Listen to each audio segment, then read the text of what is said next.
Tervetuloa tänne Jeda-lukion kuntavaalipaneeliin. Meillä on tänään täällä nuoria alle 30V-ehdokkaita Espoosta, useista eri puolueista.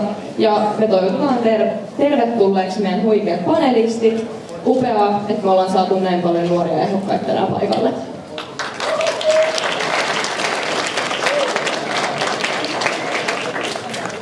Ja juonteina toimitaan tänään minä, Kais Pohjanmaa ja minä, Terttu Kuhakka. Seuraavaksi saammekin kuulla panelistien lyhyt omat esittelyt itsestämme. Aloitetaan esittelyt vaikka sieltä vasemmalta. Jes, mahtavaa, että kuuluukin. Oikein mukavaa päivää teille, Jeda. Kiva olla täällä. Mä oon kerran ollut täällä aikaisemmin ja siitä jälkeen positiivinen kokemus, niin nyt te voitte grillata mut sit silleen, että enää koskaan palaa. Mutta joka tapauksessa mä oon Lauri Hietanen, edustan täällä demareita, on nyt ehdolla kunta- ja aluevaaleissa. Ja sanotaan, että mä tunnen Lauri vähän erikoiseksi, että mä en sijoita itseni tänne äärivasemmistoon, minne mut on tällä kertaa pistetty, kyllä se vasemmistoliitto on toisella puolella, mutta näin olkoon tällä kertaa. Toimin Espoon Demarnuorten puheenjohtajana. Olen myös opiskelen tällä hetkellä Helsingin yliopistossa valtiotieteitä, siellä 21-vuotias ylioppilas ja sen lisäksi teen opintojen ohella sitten keikkatöitä lastenhoitajana. Poliittista taustaa ehkä sen verran, että olen Espoon nuorisovaltuuston entinen puheenjohtaja ja sitä kautta niin kun tämä ikään kuin Espoon kuntapoliittinen kenttä on niin useamman vuoden ikään kuin tapaa kyllä tosi tuttu. Ja toimin tällä hetkellä muun muassa kulttuurilautakunnan jäsenenä ja sitten Länsi-Uudenmaan valmius- ja turvallisuuslautakunnan varajäsenenä. Mä oon ehdolla näissä tulevissa vaaleissa, molemmissa siis, koska mä haluan edistää sellaista politiikkaa, jolla voidaan edistää espoolaiselle parempia mahdollisuuksia elää, oppia ja kehittyä täällä meidän Espoossa tulevaisuuden vihreässä kunnassa. Ja erityisesti jos jokin pitää lopettaa, niin muistutan teitä rakkaat nuoret siitä, että viime vaaleissa vuonna 2022 nuorten, siis alle 24-vuotiaiden äänestysaktiivisuus oli 30%. Ja se on ihan todella matala. Mä toivon, että äänestätte edes ketä tahansa meistä tai johdattaa ihan muuta näissä vaaleissa, koska teidän äänestysaktiivisuus on erityisesti ollut todella iso. Rakkaudella Lauri. Jes, moi kaikki. Mun nimi on Olli-Pekka Paasvirta ja mä oon täällä vihreät edustajana. Ja kuten Laurikin, niin mä oon aloittanut poliittiseurani aikana Espoon nuorisovaltuustosta ja nyt sitten toista kertaa ehdolla Espoon kuntavaaleissa. Toimin tällä hetkellä kaupunginhallituksen varajäsenenä ja tila- ja asuntojaostossa, eli aika tuttuja tää kuntapolitiikka. Mä oon taustaltani kauppatieteen eli oon jo tehnyt opiskeluni ja toimin ekonomistina tällä hetkellä elinkeinoelämän Helsingissä ja taustaa myös muuten politiikasta työn puolesta. Toimin viime kaudella vihreätysryhmän puheenjohtaja harjoittaja-avustajana, eli politiikka on tuttua myös vanhana leipätyönä. Ja miksi mä oon nyt ehdolla kevään vaaleissa, niin mulla on muutama syy. Ensinnäkin mä haluan puolustaa koulutusta. Mun mielestä Espoossa on jo riittävästi säästetty koulusta ja päiväkodeista, ja mä haluan, että Espoo takaa jokaiselle nuorelle hyvät eväät elämään. Espoo kasvaa valtavan nopeata vauhtia, 5000 tällä hetkellä vuodessa, ja se vaatii valtavan määrän uusia kouluja ja päiväkoteja. Samoin kun kaupunki kasvaa, niin pitää rakentaa riittävästi koteja, jotta ihan normaalikin ihmisellä on varaa asua Espoossa. Samalla kun rakennetaan paljon, niin pitää myös olla kaupunki pysyä viihtyisänä, eli pitää olla puistoja, lähimetsiä, hyvä joukkoliikenneyhteys uusia asualueiden välillä, että ettei tule vaan semmoista betonikolossia. Näillä eteenpäin. Morjesta kaikille. Mä oon Raukkonen Meri, 18-vuotias opiskelija täältä Espoosta. Mä opiskelen Espoon keskuksessa media-alaa ja audiovisuaalista viestintää vikaa vuotta. Politiikkaan mä lähdin aktiivisesti mukaan vajaa 2 vuotta sitten Keskustanuorissa ja tällä hetkellä olen myös Keskustanuorten Uudenmaan piirin puheenjohtaja. Politiikassa mua eniten kiinnosti sellaiset niin kuin arkeen vaikuttavat asiat, sellaiset niin kuin perustekijät, että miten me saadaan terveydenhuoltoa, miten me saadaan sitä, miten me pystytään vaikuttamaan parhaiten meidän arkeen ja hyvinvointiin. Ja se on ollut myös yksi syy, minkä takia mä päädyin myös keskustaan. Mä mietin monin puolueen välillä, mutta mun mielestä tällä hetkellä on vähän liian polarisoitunut tämä yhteiskunta, niin sen takia valitsin juuri keskustan. Politiikka on aina kiinnostanut ja on ollut pienestä pitäen faijan kanssa vaalitoreilla kierimässä ja mitä kaikkea muuta hassunhauskaa tekemässä. Mutta omia päävaaliteemoja on esimerkiksi mielenterveys, nuoret valtuustoon ja kansanääni kuuluviin sekä kulttuuri- ja liikuntapalvelut, koska tämänhetkinen kunnanvaltuuston keski-ikä ympäri puolella Suomea on noin 50 vuotta. Ja jos nuoret ei päätä itse omista asioistaan, niin ketä niistä päättää? No ne 50-vuotiaat. Kuka tietää meidän arjesta paremmin kuin me itse? Se on mun kysymys. Jes, pistää eteenpäin. Yes, hyvää päivää. Peetu Luiro, RKP, puolueen nimestä huolimatta Helt Finska Talande, lähtöni itse asiassa Keski-Suomesta. Olen ehdolla kunta- ja aluevaaleissa toista kertaa, mutta viime kerralla Keski-Suomen puolella. Ja siviilissä työskentelen myynnin projektipäällikkönä digitointialalla, koulutukseltani olen hyväksytty hallituksen jäsen HHJ. Ja mun kärkiteema näissä vaaleissa on, että me tarvitaan tehokkaampaa hallintoa. Kun te kuuntelette ehdokkaita, niin ne lupailee teille kaikkea kivaa, kaikkea naminamia, mutta miten se laitetaan toteutumaan? Se on se kysymys, mihin minä paneudun. Mä en lupaa teille mitään kivaa enkä hauskaa, mutta mä lupaan sen, että mä teen kaikkeni, että nämä asiat saadaan hankittua mahdollisimman tehokkaasti, mahdollisimman halvalla, että teiltä ja teidän porukoilta menee mahdollisimman vähän verorahoja näiden asioiden hankkimiseen.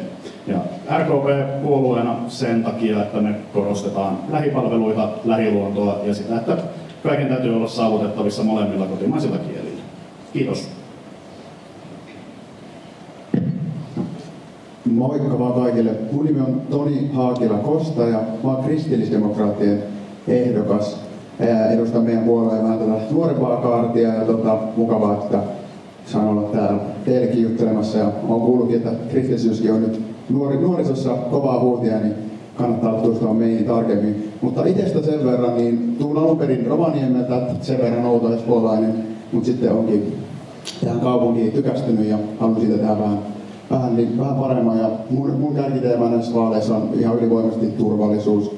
Mä oon itse Leppävaarasta ja mä siinä asemaseudullakin välillä kun kuljen, niin se on oikeastaan mikä on herätellyt siihen, että ei siinä yöaikaan niin välttämättä yksin uskalla liikkuakaan ja se pitäisi saada kuntoon.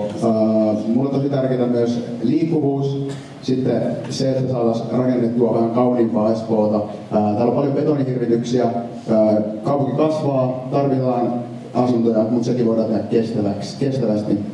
Ja kohdassa kun on, niin se miksi lähdinkin tähän hommaan alun perin just KD-listalta mukaan, niin kristilliset arvot on tärkeitä.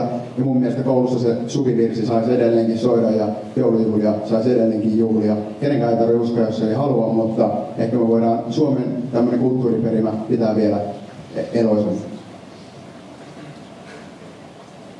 Joo, hei vaan kaikille. Mun nimi on Martti Pallanius, olen 23-vuotias oikeusnotaari ja kauppatieteiden ylioppilastosta Espoon Niittykummusta. Mitä mä muuten tässä teen, niin olen Uudenmaan kokoomusnuorten puheenjohtaja, olen ollut politiikassa mukana vuodesta 2018 ja sen lisäksi toimin yrittäjänä konsultoinnin, kirjanpidon ja juridisten palveluiden parissa. Mitä vaaliteemoja mulla oikeastaan näissä vaaleissa on, niin täällä on tosi monia hyviä pointteja tullut jo edeltäjiltä ja voisin aika moniakin asioita tästä allekirjoittaa, mitä on mainittu, esimerkiksi Tonilta tästä, mutta mulla oikeastaan kaikista tärkein teema on se, että Espoo on tällä hetkellä kaupunkikonsernina Suomen velkaisin kaupunki. Se on aika paha asia ja tähän pitäisi puuttua ja käytännössä tarkoittaa sitä, että meidän pitää asettaa meidän menot tärkeysjärjestykseen ensi valtuustokaudella ja tunnetusti kun mehän ei kokoomuksessa verotuksesta tykätä, niin vaihtoehtona ei ole nostaa verotusta, vaan nimenomaan se, että pitää saada talous kasvamaan ja menot kuriin. Kiitoksia. Hei vaan kaikille, mun nimi on Liina Isto, mä oon 29-vuotias perussuomalainen. Mä oon koulutukseltani tradenomi ja mä työskentelen perussuomalaisen nuorison pääsihteerinä. Ja mulla on aika pitkä kokemus politiikassa olemisesta, että reilu 8 vuotta ollut perussuomalaisissa. Ja itselle politiikan tekemisessä se tärkein johtotähti on se kansallismielisyys ja isänmaallisuus, ja mä sanoisin, että sen lisäksi mä oon maltillisesti talousoikealla sekä konservatiivinen. Ja omat teemat näissä vaaleissa, joista on ehdolla molemmissa, niin on talous, eli se kulukuri, pitää saada velkaantumiskehitys käännettyä samaan tapaan kuin tässä edellä hyvin kuvailtiin, sekä kaunis rakentaminen tavallaan, joka taas sitä edellisessä puheenvuorossa hyvin kuvailtiin. Ja lisäksi se, että haluan olla edistämässä maahanmuuton haitallisten lieveilmiöiden kitkemistä niillä keinoilla, jotka on valtuutetun käytössä. Kiitos esittelyistä. Mä haluaisin tähän vielä lisätä sen, että Liike Nyt ja Vasemmisto oltiin myös kutsuttu tänne, mutta eivät valitettavasti tänään päässeet osallistumaan. Meillä on kuitenkin täällä tämmöinen hieno 7 panelistia ja kohta päästäänkin itse kysymyksien pariin. Yes. Sitten me haluttaisiin vielä kertoa, että koko tämän paneelin ajan pystyy lähettämään anonyymisti kysymyksiä, eli tuonne taululle tulee aina tuo QR-koodi, niin puhelimeen voi laittaa sinne kysymyksiä, ja sitten me annetaan tilaisuuden lopuksi aikaa noille kaikille yleisökysymyksille. Joo, eiköhän aloiteta. Seuraavaksi olisi nopeita kysymyksiä, johon vastaukset on kyllä tai ei. Ja homma toimii näin, että me kysytään kysymys, ja jos vastaus kysymykseen on kyllä, niin näytät vihreätä lappua. Ja jos vastaus kysymykseen on ei, niin näytetään punaista lappua. Kun kysytään kysymys, niin nostakaa laput heti, ettei jäädä miettimään sinne. Ja sitten me päätetään, että taas saatte nostaa kättä, että ketkä sieltä haluaisi sitten perustella näitä kyllä-ei-näkemyksiä. Loppujen jälkeen niin jokaisen kysymykseen otetaan muutamia puheenvuoroja, 2-3, ja jokaisen pituus on 45 sekuntia. Puheenvuorot pidetään tiiviinä, kunnioitetaan muiden puheenvuoroja, ei puhuta päälle ja pysytään siinä kysymyksessä, mitä kysytään. Joo, aloitetaan kysymykset. Ensimmäinen joo-ei-vastaus. Onko Espoossa mielestäsi toimiva julkisen liikenteen verkosto?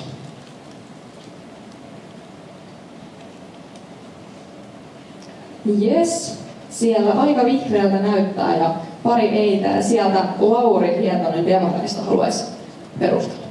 Kiitoksia. Ehkä lyhyesti kommentoiden, niin on hyvä julkisen liikenteen systeemi, mutta voisi olla paljon parempikin. Voisi olla halvempaa, mutta ennen kaikkea näin, niin jos asutte täällä Otaniemen alueella, niin ennen kaikkea yöliikenne Helsingin ja Espoon välillä ei ole mitenkään kovin hyvä. Niitä täydellisesti kehittäisi vaikka busseilla tai mahdollisesti metrolla, jotka voisi mennä myöhemmin. Yes. Ja sieltä jos vaikka Tomi halusi perustella. Joo, laitan tuossa, että ei ole hyvällä tasolla, tai on hyvällä, mutta ei ole niin vaadittavalla. Etenkin poikittainen bussiliikenne sakkaa todella pahasti. Nyt kun metro ja raideliikennettä muutenkin on, niin sitten siinä on ehkä samassa hötäkässä unohtunut monet reitit, niin tätä ehkä pitäisi liityntäliikennettä lisää raideliikenteeseen ja poikittaisia bussilinjoja tiheämmin vuorovälein. Yes, kiitos. Siitä sitten nopeat puheenvuorot vielä ekana Peetu ja sen jälkeen Olli-Pekka. Yes, kiitos. Tässä heti nähdään kyllä ei kysymysten heikkous, koska oli aika lailla samat perustelut kuin Tonilla tuossa, mutta mä vastasin, että kyllä täällä on lähtökohtaisesti tarpeeksi hyvä julkinen liikenne, mutta ehdottomasti sitä poikittaisliikennettä pitäisi parantaa, koska se on aika nihkeetä vaihtaa metrosta junaan. Ja Olli-Pekka. Joo, tosiaan tilanne on ihan fine, mutta Espoon kasvaessa niin mä ottaisin tämän yleiskaavan esiin, joka on valmistelussa. Siellä on tehty varauksia uusille metrolinjoille ja uusille ratikkalinjoille ja erityisesti muutama ratikkalinja mä kaipaisin poikittaisliikenteeseen Espooseen lisää. Et ne on hyviä tapoja rakentaa kaupunkia, kehittää kaupunkia ja siihen ympärille saa sitten, kun on pysyvät raiteet maassa rakennettua taloja ja infraa ja palveluita, niin niitä kannattaisi lisää. Yes. Sitten seuraava kysymys. Pitääkö kasvisruokaa lisätä kouluruokailuun? Yes, sitten voidaan ottaa vaikka ensin Martti. Joo, tähän voisi tiiviisti sanoa sillain, että terveeseen ja monipuoliseen ruokavalioon kuuluu sekä kasvis- että liharuoka. Ja itse olen suhtautunut suurella kriittisyydellä siihen, mitä erityisesti tuolta vasemmalta päin kuulee, että pitäisi ideologiavetoisesti lisätä kasvisruoan määrää kouluissa. Ja tämähän ei mulle ainakaan käy, että paljon tärkeämpää on se, että teillä olisi hyvää ruokaa saatavilla täällä ja yleisesti julkisissa laitoksissa. Yes, kiitos. Sitten otetaan Olli-Pekka. No jes, tämä ehkä ideologia, mistä äsken puhuttiin, niin mulla se on ihmisten hyvinvointi, ilmasto, meidän yhteiskunnan tulevaisuus, niin tavallaan mun mielestä kun puhutaan julkisista rahoista, niin silloin mun mielestä on tärkeää tehdä kestäviä hankintoja, tarjota terveellistä monipuolista ruokaa, vapaa-ajalla ihmiset saa tehdä muun puolesta mitä haluaa, mutta julkisilla rahoilla niin tehdään fiksuja valintoja. Jes, sitten vielä nopeita. Liina. Kiitos. Tässä tulikin aika hyvin jo edellä perustelut tosiaan sille, että minkä takia sitä ei kannata lisätä. Se kasvisruokatuputushan ei perustu terveyteen, koska ihminen on sekasyöjä, vaan se perustuu ideologiaan, johon nivoutuu sitten vahvasti nämä ilmastoasiat. Ja meidän ei tule tinkiä meidän omien kansalaisten terveydestä ja ravitsevasta ruuasta sen takia, että meillä on globaalissa ilmastossa haasteita, joita Suomi ei voi suuruuden hullulla ilmastopolitiikalla mitenkään koskaan ratkaista. Yes, kiitos. Sitten vielä Meri. Ilmastopolitiikka on tärkeää ehdottomasti, mutta mun mielestä sitä ei pitäisi keskittää lapsiin ja nuoriin. Ja se tämänhetkinen koulun ruoan laatu on muutenkin aika huono. Ja se, että jos ne ei suostu syömään sitä kasvisruokaa, mitä yleensä ei sitten suostu, niin voi sanoa, että suurin osa menee siihen lähimpään Lidliin ja ostaa sieltä paistopisteeltä joku nakkipiilon tai joku vastaavan. Ja onko sekään sitten fiksu idea? Ei mun mielestä. Yes, kiitos. Hyvin napakoitu vastauksia ollut, kiitos siitä. Mennään seuraavaan kysymykseen. Eli Espoon kaupunkihan tarjoaa kaiken maailman tämmöisiä julkisia liikuntapalveluita, muun muassa ulkokuntosaleja, ilmaisia harrastuksia, kuntosalikortteja ja muita. Niin koetteko, että kaupungin liikuntapalvelut on tarpeeksi saavutettavissa kaikille meidän nuorille?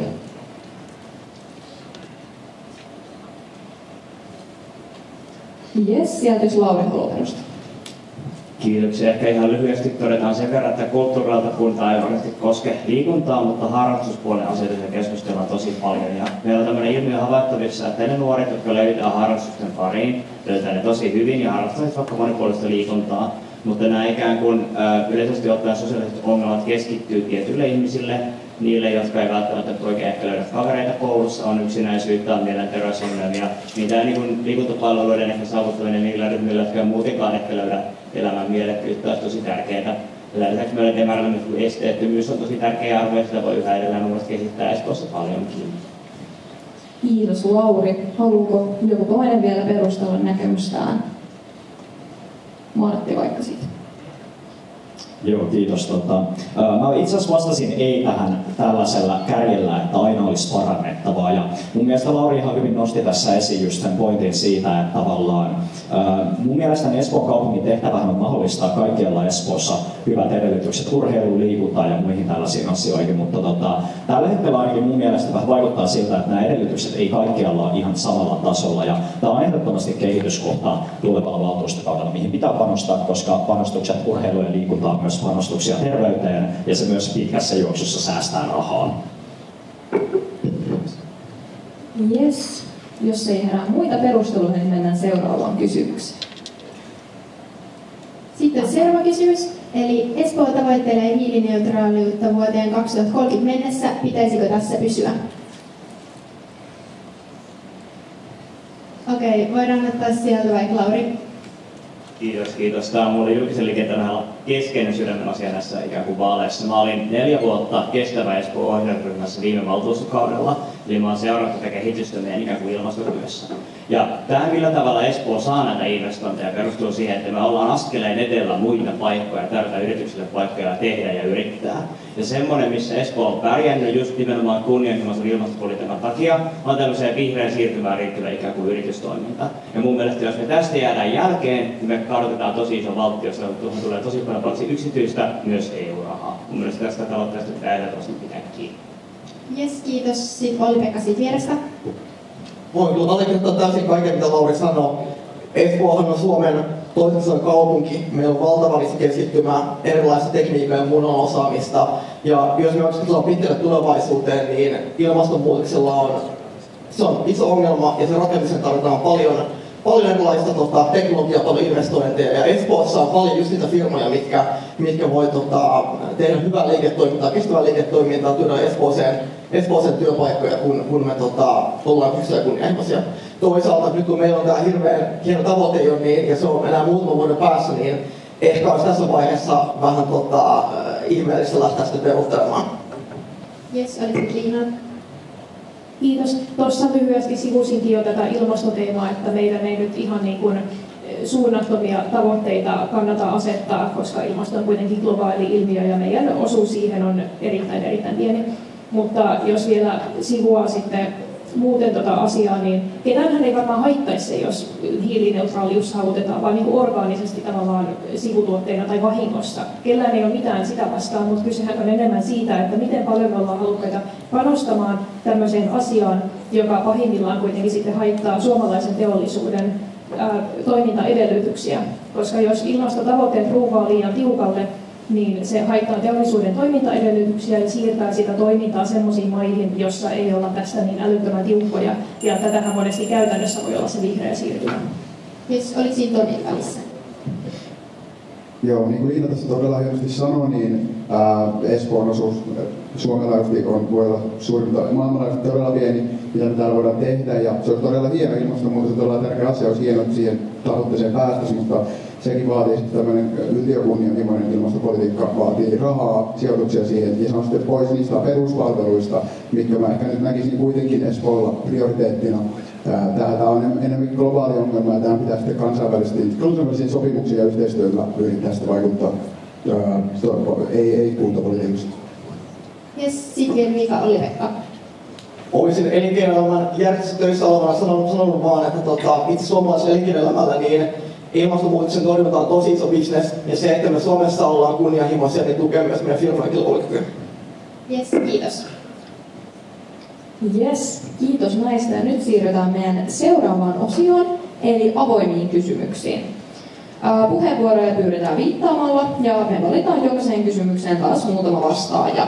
Ja puheenvuoron kesto tässä osiossa maksimissaan minuutin. Eli aloitetaan näillä tämmöinen perinteinen, että Espoon lukiot kasvaa ja ryhmäkoot suurenee koko ajan, niin miten varmistetaan laadukas opetus ja opiskelijoiden hyvinvointi? Sieltä vaikka Lauri Ekonen. No ehkä ihan tämmöinen lyhyt avauspuheenvuoro tähän teemaan, niin pitää kasvattaa lukiopaikkoja. Mun mielestä keskeinen ongelma Espoossa tällä hetkellä on se, että lukioon voi olla vaikea päästä, erityisesti siihen lähilukioon. Arvosanat on noussut, tiedän, että Idassa ollaan varmaan fiksumpia kuin minä itse olin, mutta joka tapauksessa niin se, että pitää myös mahdollistaa sillä tavalla, että lähes turvapaikkoja, kun myös haluaisi lukioon, niin siihen olisi myös mahdollisuus. Että on ehkä myös tämmöinen toinen näkökulma, että kannattaa myös tarkastella, että kyse ei ole vain siitä ryhmäkoista, vaan myös siitä, että taataan myös korkeakoulun mahdollisuuksia mahdollisesti tuleville yliopisto-opiskelijoille sun muille. Jes, sitten Meri. Sehän on aika itsestäänselvyys, että nämä koulujen ryhmäkoot ovat törkeänmoiset. Se on haasteellista ja kuormittavaa niille opiskelijoille sekä sille opettajalle. Jos yhdellä opettajalla on sellaista 40 opiskelijaa yhdellä kurssilla, niin eihän siitä voi sanoa yhtään yksilöllistä opetusta. Sehän on siis aivan järjetöntä.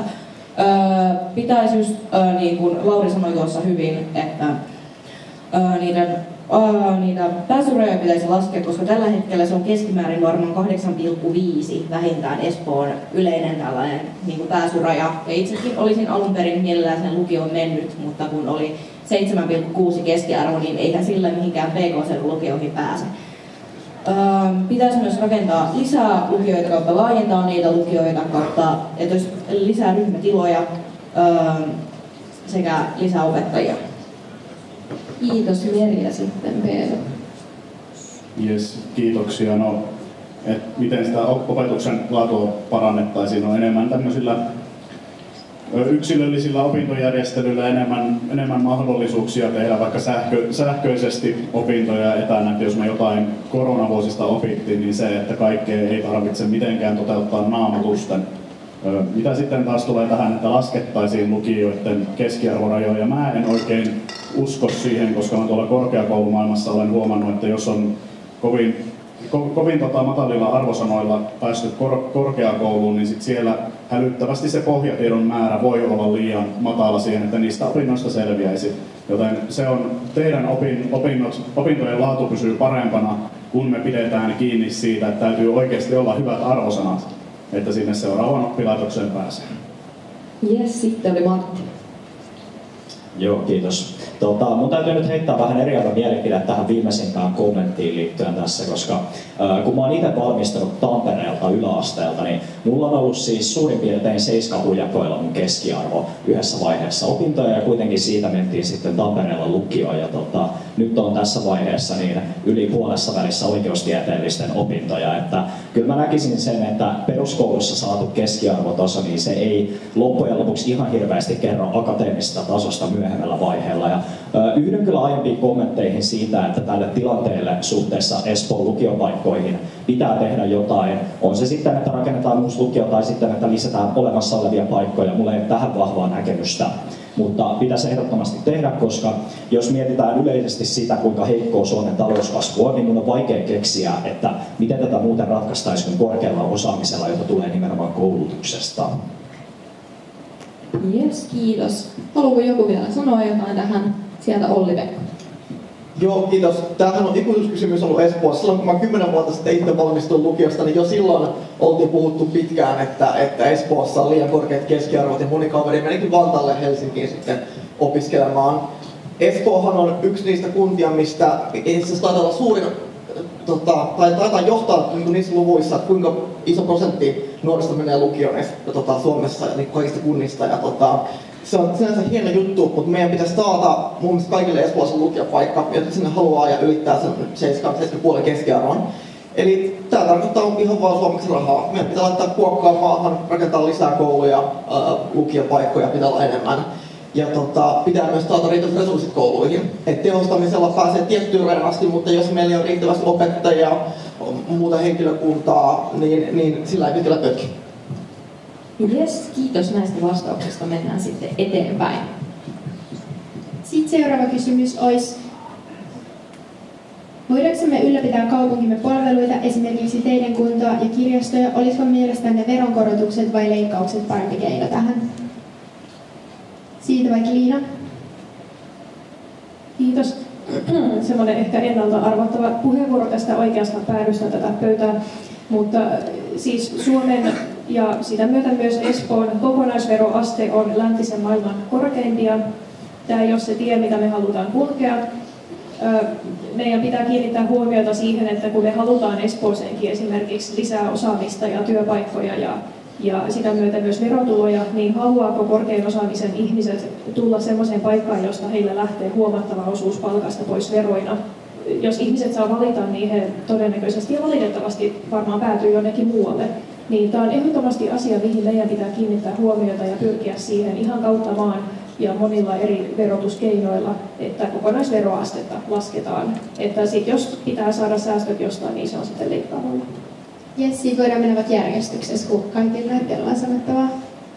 Verotus puhuttaa aina, varsinkin täällä Espoossa, mutta Liina hyvin tässä justiinsa sanoi, että Suomihan on verotuksen kärkimaita ja mehän ollaan kansainvälisissä mittauksissa, esimerkiksi OECD-maiden listauksen top 5 ollut useasti, että Suomi ei ole ratkaissut ongelmiansa sillä, että me ollaan verotettu lisää, ja mun on vaikea uskoa, että tämä ongelma ratkeaisi yhtään enempää sillä, että me kokeiltaisiin samaa ratkaisua, joka ei ole toiminut uudelleen ja uudelleen siihen ongelmaan, kun jotain uutta tapahtuisi, mutta tämä ei tosiasiallisesti toimi. Ja toinen lisähuomiohan on se, että Espoo on jatkuvasti verotuksen suhteen kilpailussa kaikkien naapurikuntien kanssa. Ja jos me alettaisiin holtittomasti nostamaan nyt meidän verotusta, niin minkälaisen viestin se lähettäisi meidän veronmaksajille? Tekin olette tulevaisuudessa veronmaksajia, tämän takia tällä on väliä.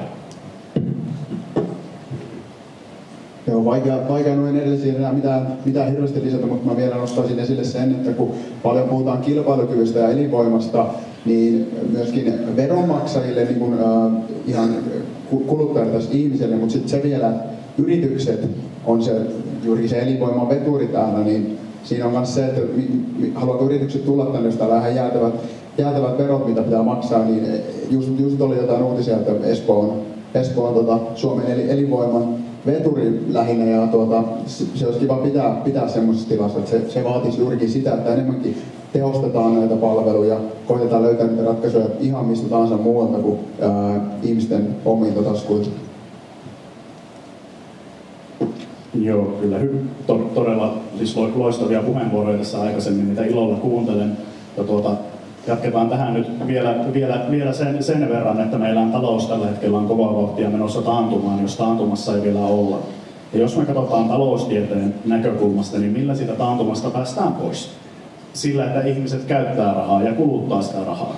Mutta miten meillä voi olla rahaa, mitä me käytetään ja kulutetaan, jos siellä jo tehoton julkinen järjestelmä vie meiltä sen leijonan osan, mitä meille muuten jäisi käteen sen jälkeen, kun me ollaan maksettu asumisesta ja ruuasta. Niin se olisi Espoolle todella siis typerä ratkaisu nostaa kuntaveroastetta. Meillä on tällä hetkellä Suomen toiseksi matalin kuntavero. Matalampi on pelkästään Kauniaisissa. Halutaanko me menettää kaikki espoolaiset Kauniaisiin? No en minä ainakaan. Tässä muutamat vei vähän sanoja suusta, mutta pitää keksiä jotain uutta sanottua tähän perään.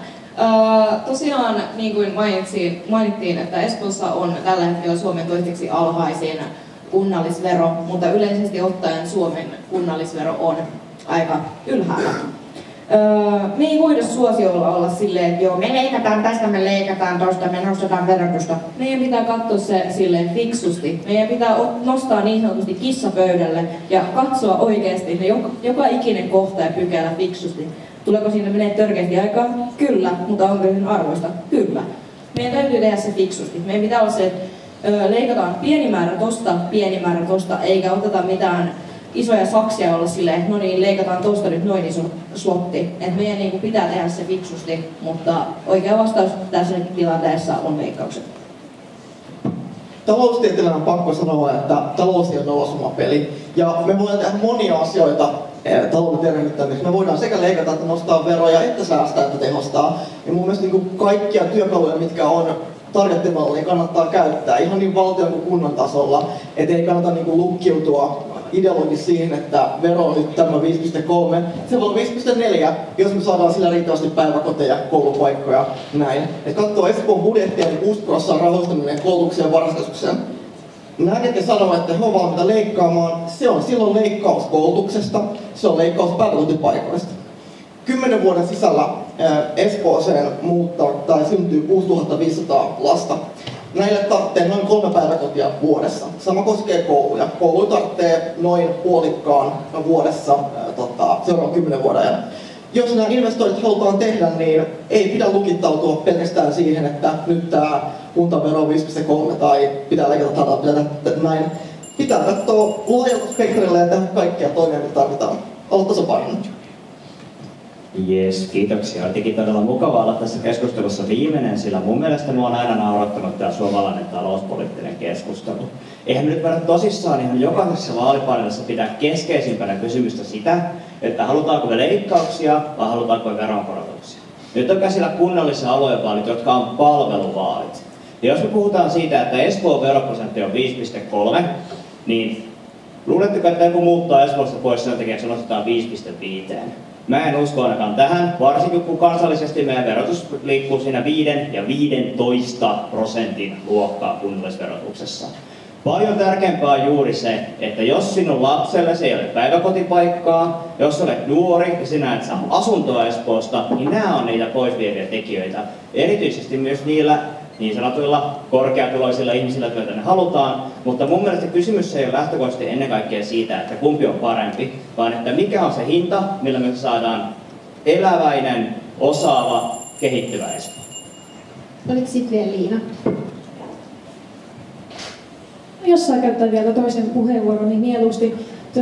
Mä lisäisin tuohon päiväkotipaikkojen määrän tarpeeseen, että sehän on ehdottomasti siis myönteinen ongelma, jos on yhtäkkiä niin paljon lapsia Espoossa, että tulee tämmöinen tarve, mutta sekään ei ole väistämätöntä, että se pitäisi toteuttaa päiväkotipaikkojen lisäämisellä. Jos me esimerkiksi tehtäisiin kotihoidon tukeen kuntakorotusta tai annettaisiin jonkunlaista vauvarahaa, tai jos valtakunnan tasolla, tämä olisi ihan mun suosikki, jos me voitaisiin vihdoin ottaa käyttöön se perheverotus, joka on käytössä hyvin monessa maassa, niin se ratkaisisi myös sitä ongelmaa, että päiväkotipaikkoja ei tarvitse niin paljon ja myöskään vanhempien ei ole pakko viedä lasta päiväkotiin nuorempana kuin he oikeastaan haluaisi viedä. Ja mä haluan vielä lisää tuohon verotusasiaan. Tämä on ehkä semmoinen niin arvonäkökulma, että mun nähdäkseni ihmisellä on lähtökohtaisesti moraalinen oikeus siihen rahaan, jonka hän on saanut työtä tekemällä, ja kaikki, mikä siitä otetaan, pitää erikseen perustella, ei toisinpäin. Jees, kiitos. Sitten toinen kysymys. Nuorten huonokuntoisuus on koko Suomen kattava trendi. Miten voitaisiin huolehtia siitä, että espoolaiset nuoret liikkuisivat ja eläisivät terveellisesti?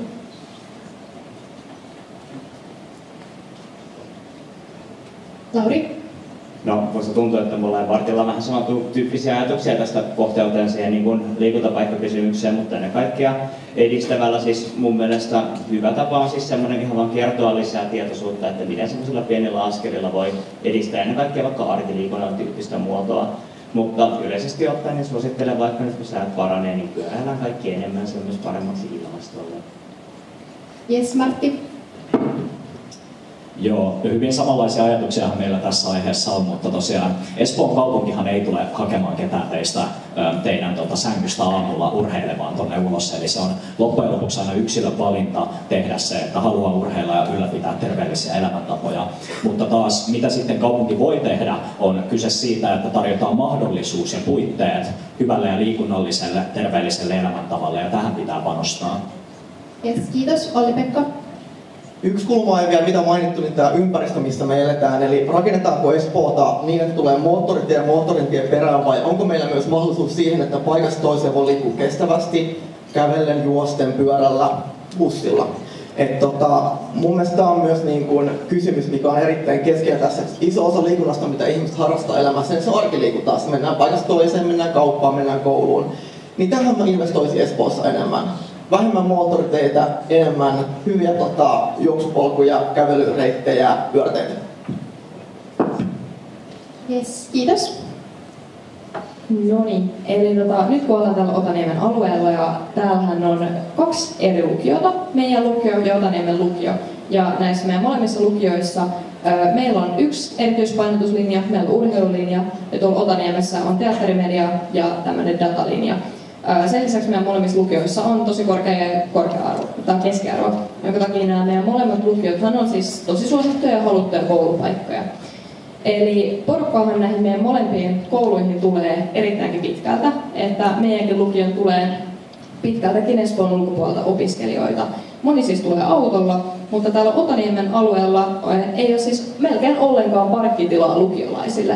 Miten tätä ongelmaa voitaisiin täällä Otaniemessä ratkaista? Ehtikö siitä Peetu ensin?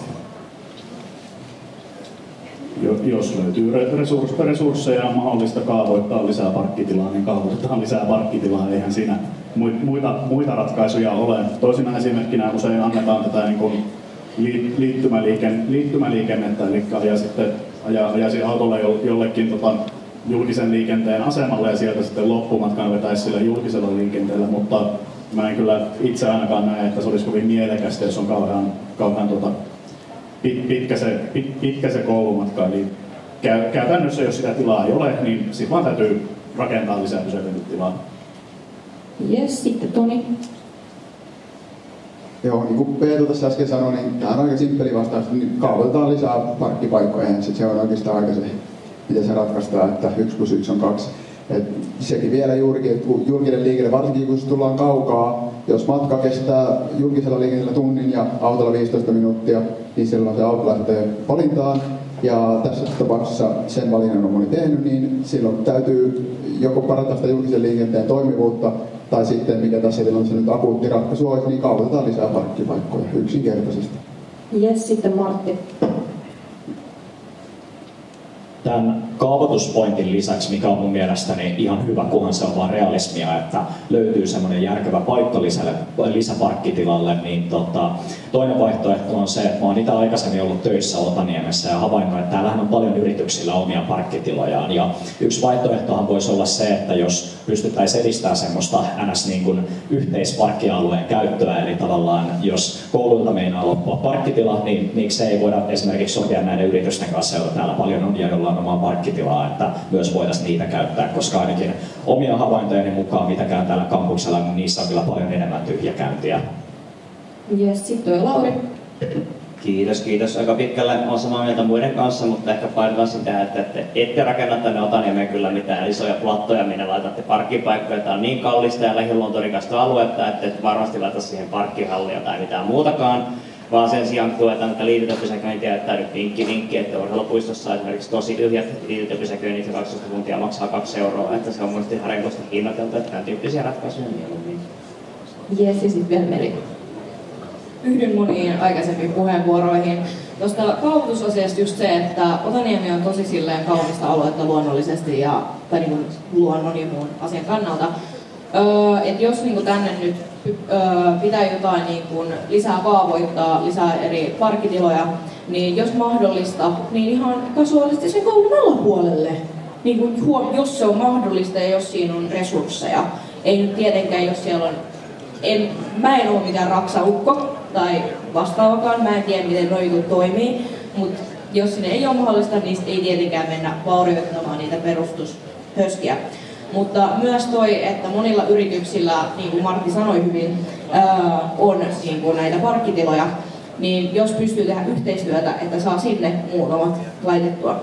Mutta omasta mielestäni siinä ei ole mitään järkeä, että jos nyt kaveri tulee vaikka tuolta Lohjalta ja opiskelee täällä, että se menisi autolla johonkin ja sitten sen pitäisi ostaa vielä joku bussilippu, että pääsisi tänne, niin siinä ei ole mitään järkeä. Jes, sitten vielä Liina. Kiitos. Tässä oli jo monessa puheenvuorossa paljon, mistä voi olla samaa mieltä. Ja ehkä mä täydennän edellistä sen verran, että se parkkipaikkojen louhiminenhan on kyllä ihan täysin mahdollista, etenkin siinä vaiheessa, jos rakentaa jotakin uutta. Se on vaan vähän kallista, mutta siis täysin mahdollistahan se on. Ja kyllä tämä on mun mielestä semmoinen asia, mihin soisi riittävän niitä resursseja, että kuitenkin kaupunki on kaupunkilaisiaan varten. Ja meidän pitää edistää sitä, että kouluihin pääsee mahdollisimman hyvin opiskelemaan. Niin kuin tässä mä en ehkä lähtisi siihen ratkaisuun, mitä tuossa aiemmin vähän sivuttiin, että olisi hyvä, jos olisi vähemmän tarvetta niin kuin käydä siellä koululla, että poistetaan ongelma ja lisätään tämmöisiä etäopintoja. Et mä pidän sitä ihan ensiarvoisen tärkeänä opiskelijoiden hyvinvoinnille, että he voi sitten mennä kouluihin ja saada sitä ihan vuorovaikutusta toistensa kanssa, koska se on Zoomereilla jo vähän ongelma, että he jopa pelkää sosiaalista kanssakäymistä, niin ei vähennetä sitä. Jes, viimeinen siitä Peetu vielä. Yes, kiitos hyvin nopeasti, kun täällä alettiin parkkipaikkojen louhimisesta puhua, niin kyllä se on täysin realistinen vaihtoehto. Esimerkiksi Jyväskylässä rakennettiin siis Jyväskylän kirkkopuiston alle, eli siinä on Jyväskylän kaupunginkirkko ja kaupungintalo sen puiston eri reunoilla. Niin sinne puiston alle rakennettiin uusi hieno parkkihalli, joka mahdollistaa tosi hyvin sen, että ihmiset pääsee kuluttamaan keskustan palveluita eivätkä mene isoihin automarketteihin. Eli ehdottomasti mieluummin louhimalla näitä parkkipaikkoja kyllä. Jes, kiitos. Ja ennen kuin mennään vielä eteenpäin tästä, niin jos saisin pyytää vähän rauhaa yleisöstä, että mielenkiintoisia kysymyksiä varmaan herättää kaikissa tunteita, mutta jos tulee lisäkysymyksiä, niin tuolla on tuo QR-koodi, laittakaa sieltä ja paneelin jälkeen varmasti voi jäädä ehdokkaita vielä vähän grillailemaan, jos kiinnostaa joku asia. Mutta joo, mennään eteenpäin meidän seuraavaan kysymykseen, joka on nyt tämmöinen, aika ympäripyöreä. Mikä on mielestäni isoin epäkohta Espoossa ja miten siihen voitaisiin vaikuttaa? Ja tässä voitaisiin mennä vaikka järjestyksessä sieltä, vaikka kumpipää haluaa aloittaa. Otetaan sitten Liina ekana. Niin joo, pitää valita se isoin epäkohta niistä kaikista niin itselle hyvin tärkeistä asioista. Mutta jos nyt yksi pitäisi nostaa, niin mä ehkä ottaisin sen levottomuuden, joka on lisääntynyt meidän kaupungeissa. Kouluissa opiskelurauha on kärsinyt ja oppilailta saatetaan jopa ryöstää merkkivaatteita heidän päältä ja kuvata raakaa nöyryytysväkivaltaa sosiaalisen mediaan. Katujengit pitää valtaa tietyissä kaupungin osissa ja saattaa olla vaaraksi myös sivullisille. Eihän meillä ole ollut mitään tämmöisiä ilmiöitä siihen aikaan, kun mä olin vielä koulussa. Tämä on vakava ongelma ja tähän pitää puuttua muun muassa sillä tavalla, että lisätään resursseja poliisille. Yhdyn kyllä hyvin paljon tähän Liinan kommenttiin liittyen turvattomuuden lisääntymisestä. Se on myös omakin vaaliteema ollut näissä vaaleissa, että pitäisi esimerkiksi Etelä-Karjalan mallilla, jossa alle 15-vuotiaan lainvastaisesta teosta aina seuraa myös viranomaismenettely ja sitä kautta esimerkiksi poliisi otetaan mukaan siihen puuttumaan tilanteeseen, niin se on ehdottomasti yksi iso ongelma Espoossa ja siihen pitää puuttua, mutta mä edelleen peräänkuulutan hyvin kokoomuslaiseen tyyliin tätä talouspuolta, eli talous vaikuttaa meidän kaikkiin ja se, että Espoo on tällä tasolla velkaantunut kuin mitä se on tällä hetkellä, ei ole kestävää. Ja aina kun kuulette täällä, että joku ehdokas esittää jotain uutta menokohdetta, niin pitää suhtautua suurella skeptisyydellä, koska kaikkeen ei ole varaa. Ja pitää olla hyvin tarkka siitä, että mihin ne rahat tosissaan käytetään, että pystytään pitämään vakaa ja hyvin ennustettava talous. Ja nämä on mun mielestäni enemmän kuin koskaan, Lauri sanoi palveluvaalit, mutta mun mielestä nämä on talousvaalit, koska sillä on hyvin paljon väliä, miten me hoidetaan raha-asioita ensi kaudella. Vaikka molemmat edellä olevat panelistit otti tämän turvallisuuden esille, niin aion sen silti sanoa, koska se on se ykkösasia, mikä tässä uhkaa. Ja mielestäni ennaltaehkäisevät keinot on todella tärkeitä, mutta kyllä tässä vaiheessa tarvitaan sitä kovaa turvallisuutta. Eli nimenomaan turvallisuushenkilöstölle enemmän mitoitusta. Ei tässä nyt oikein muut jutut auta juuri, kun näitä juttuja tapahtuu ihan jo kirkkaalla päivällä. Ja just Leppävaarassakin oli jengien kanssa ongelmia. Ei tämmöinen kuulu Espooseen, ei millään tavalla. Nyt on puhuttu niin paljon turvallisuudesta, että minä puhun jostain muusta. Mutta kyllä niin kuin Martti sanoi, niin tämä velkaantuminenhan se meillä on isoin ongelma. Siihen pitää puuttua. Mä itse lähestyn asiaa hallinnon näkökulmasta. Jos me mietitään kunnallista hallintoa, niin meillä on siellä luottamushenkilöt ja sitten viranhaltijat. Luottamushenkilöt menee vaihtoon aina vaalikausien mukaan, jolloin se käytännössä toiminta on sitä, että jaetaan poliittisia irtopisteitä, että saadaan se oma mandaatti säilytettyä. Siinä poliittisilla päättäjillä pitäisi olla enemmän selkärankaa ja tehdä niitä järkeviä, hyviä ratkaisuja, eikä semmoisia populistisia ratkaisuja, missä syydetään rahaa joka paikkaan sen takia, kun ne äänestäjät tykkää siitä. Ja sitten taas virkahenkilöstön puolella ongelma on se, että ei uskalleta tehdä viranhaltijan päätöksiä, vaan jokainen pikkunenkin hankinta juoksutetaan sinne hallintojohtajalle asti. Sen sijaan, että se tehtäisiin siellä tasolla, missä siitä tosiasiallisesti sitä tarvetta sille päätökselle olisi. Eli tehokkaampaa hallintoa kaikilla sektoreilla.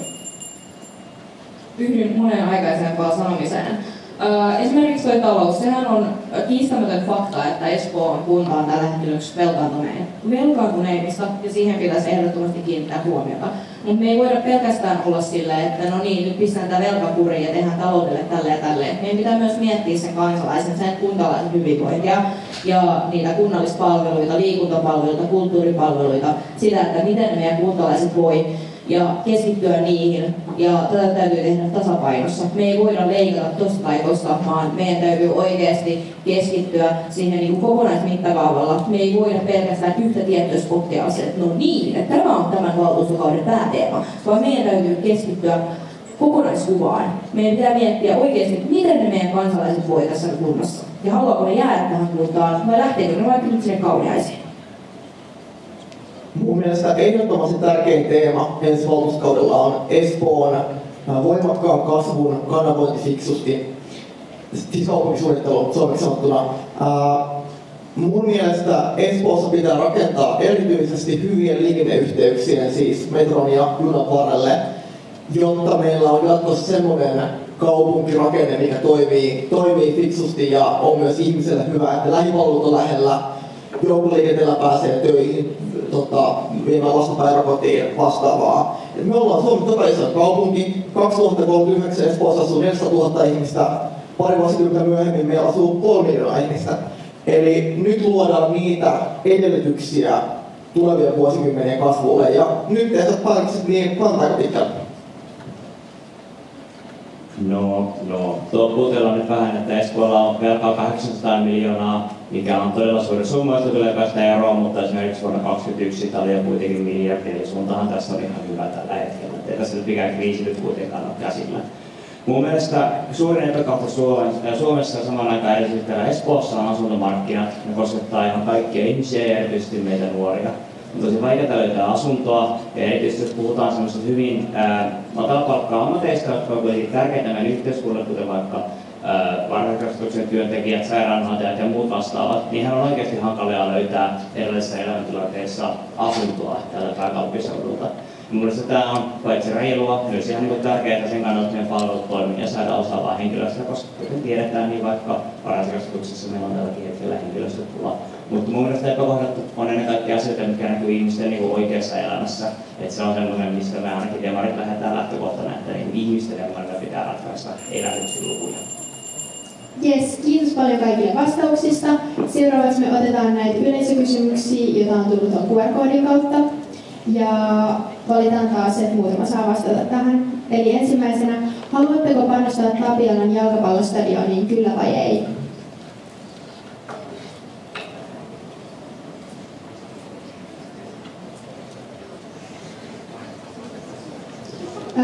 Matti? Kukapa sitä nyt hyvää urheilua vastustaa. Ainoa asia, mistä mä oon vähän huolissani tässä on ollut, että on ihan aiheellista kritiikkiä nostettu sen puolesta, että onko niinku tavallaan vastaako kysyntä sitten sitä saattua tarjontaa silleen, että jos me tehdään näin suuri hanke, niin tavallaan oma vastaukseni on lievästi varauksellinen kyllä, mutta suhtaudun kyllä lähtökohtaisesti kaikkiin tällaisiin investointeihin ihan positiiviselta tulokulmalta, mutta hyvin ratkaisevahan on sitten se tavallaan lopputuote. Kiitos Peetu. En panostaisi jalkapallostadion hankkeeseen ihan vain sen takia, että se on aivan liian ylisuuri. Meillä on jo hyvät jalkapalloilumahdollisuudet Espoossa. Ja sitten taas ammattilaisjalkapallo, se on niin läpeensä kaupallinen laji, jota säätelee vapaan markkinan säännöt ja lainalaisuudet, niin ei semmoisiin projekteihin tarvita julkista rahaa. Että kyllä sit siinä vaiheessa, jos futisjoukkueet ja niiden sponsorit toteaa, että olisipa kiva olla ammattilaistason stadion Espoossa, niin kyllä ne tulee sen tänne rakentamaan. Espoon kaupungin veronmaksajien sitä ei todellakaan kuulu maksaa. Lauri? Ihan ehkä lyhyesti, että tästähän on tehty jo päätös ja mä en kannata semmoista politiikkaa, missä aluksi yksi valtuusto tekee päätöksiä ja sitten toinen valtuusto tekee seuraavaksi teokseen vastaan ihan ikään kuin toisella tavalla vastaan. Että se ei mun mielestä edistä meidän niin keskustelevaa päätöksentekoa, että mun mielestä me kaikki pystytään yhteistyöhön ja siinä pitää myös sitoutua noudattamaan valtuuston vanhoja päätöksiä. Jes, mennään sitten eteenpäin, että ehditään kaikki kysymykset. No niin, seuraava yleisökysymys on tämmöinen, että Helsingissä on puhuttu huumeiden käyttöhuoneiden käyttöön ottamisesta. Pitäisikö Espoon harkita samaa?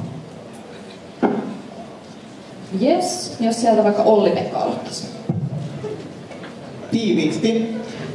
Jos ei ole käyttöhuoneita, niin ne käyttöhuoneethan on oikeasti jo olemassa. Ne on päiväkotien pihoja, ne on koulujen pihoja, ne on ihmisten takapihoja. Et niin kuin siis humaaniin päihdepolitiikkaan kuuluu se, että nähdään myös päihteiden käyttäjät ihmisinä ja käyttöhuoneet on tutkittu keino vähentää huumeista johtuvia lieveilmiöitä. Tämä on tiedettä. Ei mun mielipide. Jes, ja sitten otetaan Liina ja sieltä mennään eteenpäin. Niin musta on vähän absurdia, että me nähtäisiin huumeiden käyttöä ikään kuin jonakin niin kuin luonnon ilmiönä tai säätilana, että se on väistämätön ja sitä vaan tapahtuu ja meidän pitää sitten vaan fasilitoida sitä jollain tavalla. Eihän tämä missään nimessä ole näin. Paras tapa vähentää huumeiden käytöstä aiheutuvia haittoja on estää huumeiden käyttöä ja se tapahtuu parhaiten sillä tavalla, että me otetaan kiinni ne huumekauppiaat, jotka niitä huumeita myy. Jes, kiitos. Sitten seuraava kysymys. Mitä mieltä olette maahanmuutosta? Meri? Maahanmuutossa pitää katsoa monesta eri näkökulmasta, mutta jos nyt puhutaan ihan faktoina, niin Suomen valtio ihan kokonaisuudessaan Espoon tarvitsee työperäistä maahanmuuttoa. Että se, että jos puhutaan maahanmuutosta, niin se ei tarkoita automaattisesti, että kaikki maahanmuutto on täyttä ei missään tapauksessa. Että niin kun, katsokaa tilastoja, hyvät ihmiset. Olli-Pekka? Tilastofaktaa, mikä oli Hesarissa hiljattain. Tällä hetkellä pääkaupunkiseudulla työllisten määrän kasvu perustuu ulkomaalaisiin ihmisiin. Jos me halutaan, että silloin kun minä ja Lauri ollaan vanhuksia, että meitä joku on täällä hoitamassa, niin mä kannatan ehdottomasti, että työperäistä maahanmuuttoa tulee Suomeen lisää. Humanitaarinen maahanmuutto on asia erikseen. Kannatan myös sitä, koska esimerkiksi Ukrainassa tiedätte tilanteen, niin alueelta, missä on pakolaisuutta, niin mä näen, että meillä on kyllä varaa ja haluaa auttaa sellaisia ihmisiä. Oliko vielä Martilla? Joo, hyvä, että tässä nostettiin tämä humanitaarisen maahanmuuton puoli. Että varmasti se on helppo kannattaa erityisesti korkean osaamisen työperäistä maahanmuuttoa. Ja esimerkiksi meillä nyt hallituksessahan on tehtyä toimia sen eteen, että saataisiin enemmän näitä huippuosaajia Suomeen, mutta kun taas katsotaan tätä humanitaarisen maahanmuuton puolta, niin eiköhän se tulokset alalle pikkuhiljaa nähty, että yliedustus rikostilastoissa, yliedustus nostetussa sosiaaliturvassa ja monissa muissa negatiivisissa tilastoissa. Ja mun oma vastaus tähän on, että lisätään työperäistä maahanmuuttoa erityisesti korkean osaamisen aloilla, mutta mun puolestani esimerkiksi pakolaiskiintiö voisi laskea nollaan. Ja sitten mennään vielä tämän paneelin viimeiseen kysymykseen, joka on myös yleisökysymys. Ja se kuuluu näin. Jos Espoossa tarvitaan lisää lukiopaikkoja, miten saataisiin lisää ammattitaitoisia opettajia? Sieltä Lauri oli ekana. Kyllä. Ehkä painotan sitä entistä pointtia, että tähän liittyy erityisesti asuntopolitiikkaa sitä, että on näille opettajille ylipäätään muullekin tärkeälle henkilöstölle eri elämäntilanteissa oleville riittävästi asuntoja. Jes, sitten oli Peetu. Ei me tarvita lisää opettajia, me kasvatetaan ryhmäkokoja enemmän sähköistä opiskelua. Jos me halutaan lisää niitä lukiopaikkoja ilman, että kulut nousee, niin tämä on oikea ratkaisu. Sitten oli Olli-Pekka. Jäin vähän sanattomaksi, nimittäin kaikki tutkimukset näyttää sitä, että mitä isompi luokka opettajalla on, niin sitä huonompia oppimistulokset on. Meillä ei ole varaa, Suomessa katsotaan PISA-tutkimuksia, enää huonontaa meidän oppimistuloksia, ne menee muutenkin aika huonoon suuntaan. Mutta vastaus kysymykseen, työolot ja palkka. Jes, ja sitten taas hiljaisuutta ennen kuin mä annan Merille puheenvuoron. Anteeksi, mutta mä oon todella järkyttynyt tästä Peetu-kommentista. Ei mitään henkilökohtaista, mutta mitä niin kun ensinnäkin, mä muistan, mä olin Itä-Sion yläasteella, kun oli tää niinku etäopetus, koska se oli se oli ihan syvältä. Ei enää ikinä takaisin. Totta kai jos niinku tulee joku vastaava pandemia, niin joo, jos ei voi muuta, niin joo. Mut silleen niinku, ei todellakaan niinku pelkkää etäopetusta, eikä todellakaan isoja ryhmäkokoja. Se antaa burnoutin niille opiskelijoille sekä opettajille niin kun, lisää rahaa ja silleen, että on niin kun resursseja koulutuksessa, mutta ei todellakaan niin kun noin isoja ryhmäkokoja. Koska siinä oikeasti meillä ei ole sitten 10 vuoden päästä enää yhtäkään opettajaa tässä maailmassa. Yes. Ja sitten vielä viimeisenä otan Peetulta nopea vastauskommentti. Niin, lukion pääasiallinen tehtävä on valmentaa teitä yliopistoon ja ammattikorkeakouluun. Niissä oppitunnit on suuria massaluentoja. Teitä voi olla satoja ihmisiä siellä salissa, kun te kuuntelette sitä luennoitsijaa. Mun mielestäni se on vain hyvä asia, että teitä jo tässä vaiheessa koulutettaisiin myös siihen suuntaan, että se opetus ja oppiminen on myös itsestä kiinni, eikä se mene sillä lailla, että se opettaja voi aina tulla viereen antamaan sitä yksilöllistä ohjeistusta, että no niin Jani-Petteri, vastaappas nyt tähän kysymykseen tällä lailla. Enemmän sitä omaa vastuuta siitä tekemisestä. Tämän takia mä kannatan sitä, että mieluummin kasvatetaan luokkakokoja ja lisätään sähköistä opettamista. Jes, kiitos kaikille meidän panelisteille. Ja nyt ennen kuin lopetellaan, niin me haluttaisiin muistuttaa kaikkia täysikäisiä jedolaisia, että käyttäkää teidän äänioikeutta, jos ette ole käynyt ennakkoäänestämässä, niin sunnuntaina on varsinainen vaalipäivä ja teillä on tullut kotiin kirje siitä, että mihin menette äänestämään ja sunnuntaina voi äänestää pelkästään omalla äänestyspaikalla. Ja älkää vielä karatko, tää ei lopu vielä tähän, nimittäin tähän loppuun mä annan vielä puheenvuoron meidän OPK:n PJ:lle Teemulle.